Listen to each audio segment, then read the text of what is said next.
Professor doctor Vijay Bhaskar, LIMS neuro cardio super speciality hospital.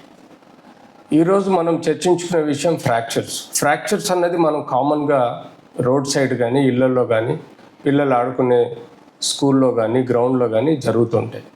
Vehicular accidents అనేది కామన్గా మనం చూస్తాం.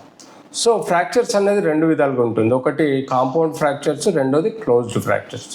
కాంపౌండ్ ఫ్రాక్చర్ అంటే స్కిన్కు బయటికి వచ్చిన ఎముకని కాంపౌండ్ ఫ్రాక్చర్ అంటాం. అది పాసిబిలిటీ ఆఫ్ ఇన్ఫెక్షన్ చాలా హై ఉంటుంది.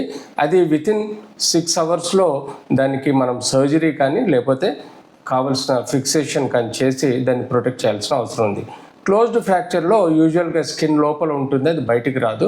దానికి మనం కన్జర్వేటివ్ అంటే ప్లాస్టర్స్ వేయడం కానీ, లేదా సర్జికల్గా అంటే open reduction, internal fixation with plates, screws, rods, extra వగైరా లాంటి మనం ప్రొసీజర్స్ ద్వారా ఫిక్స్ చేయాలి.